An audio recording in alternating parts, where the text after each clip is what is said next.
Hello children, today we'll continue with the same chapter, that is chapter number 7, North America. And the topic for today is case study lumbering in Canada on page number 78. So in Canada, it is a traditional industry. Now it means this lumbering industry is a traditional industry. And it is also one of the Canada's oldest profession. And this particular industry, it accounts for only 4.4% of Canada's national manufacturing. And in Canada, this particular forest, has covered 10% of the world's forest. And it spreads covering the area of about 53.8% of its total land area. And 4/5 of its forest land is comprised of coniferous and mixed deciduous forest. Then there are three important the centers, lumbering centers in Canada, and they are British Columbia, Quebec and Ontario. So now let us see the meaning of lumbering. What is lumbering? The procedure of systematic cutting and felling of trees for the utilization of timber and extraction of other forest produce for commercial gain. Or in a simple term, we can say it's a cutting down of trees for commercial purposes. That means after the trees are cut, they are sent to different factories for different purposes. Then let us see a person, the specialized worker in this particular industry. They are known as the lumberjacks. So who are the lumberjacks? They are North American workers in logging industry, or they are the specialized workers who perform the different activities, like they cut the trees, they fell the trees, they are the skidders, and also they sort down the logs. So now let us see, before going into the different categories of the lumberjacks, let us see the favorable factors, why Canada, or why in Canada lumbering industry is well developed. So there are certain factors like number 1, favorable climate. Number 2, it has a mountainous terrain. So therefore the snowy slope, the snowy ground will help in transporting the logs easily. Then number 3, commercially important trees in pure stand. There are many important trees which are found in pure stand. Then number 4 is well connected lumbering sites. Number 5, cheap electricity. And number 6, advanced technology. So these are the favorable factors. So now let us see the groups, the categories of lumberjacks. According to the work in which they are involved, lumberjacks are divided into 4 categories. So number 1, they are the high riggers. Number 2, the sawyers.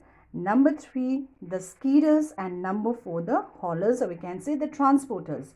Now let's see first one, the high riggers. They are the first group of workers in the lumbering industry.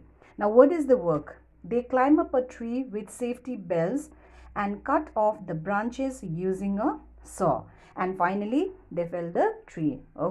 So they are the first group known as the high riggers.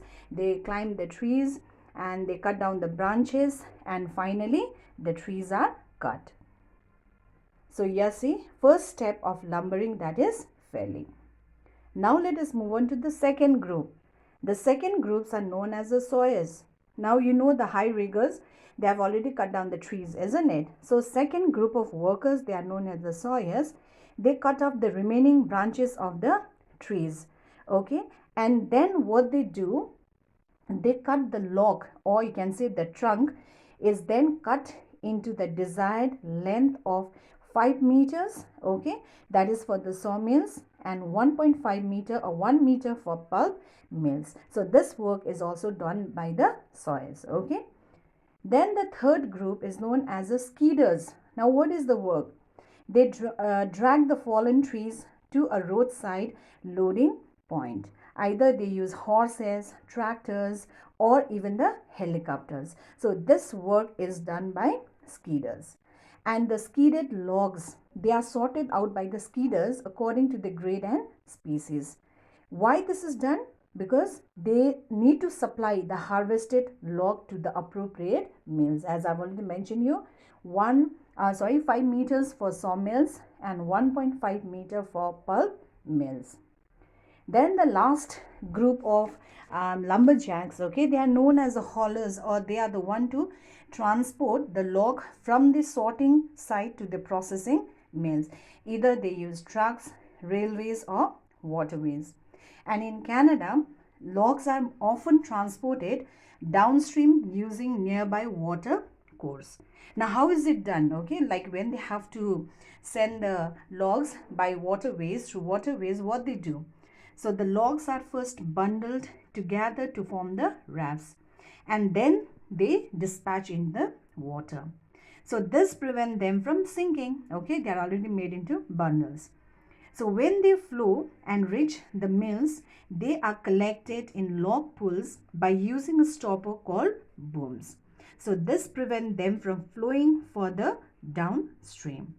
Okay, and a team of haulers, okay, they are the lumberjacks only, they prevent log jam using long pointed poles, or even they have to use a dynamite to break the jam. So this is about the haulers. Okay, the 4 categories. The first one, the high riggers, then second one, the sawyers, skidders, and the haulers. They are known as the transporters. Now last thing is, let us see the environmental challenges in this lumbering industry. The lumber industry has reduced a large area of Canada's forests due to the following factors. Number 1, neglect towards forest renewal. That means they have not taken any step, okay, to renew the forest after they have cut the trees. Okay, after cutting the trees, they don't take any step, or they have not taken any step to renew the forest. Then second point, heavy losses from plant diseases, fire, and pest attack, that's insects and all. Then number 3 is expansion of urban areas. They are cutting down the trees, the forest, in order to make the land suitable for the construction or for the expansion of towns and cities. And the last point is rising demand of wood product in the global market. So these are some of the factors, okay, leading to environmental challenges in Canada.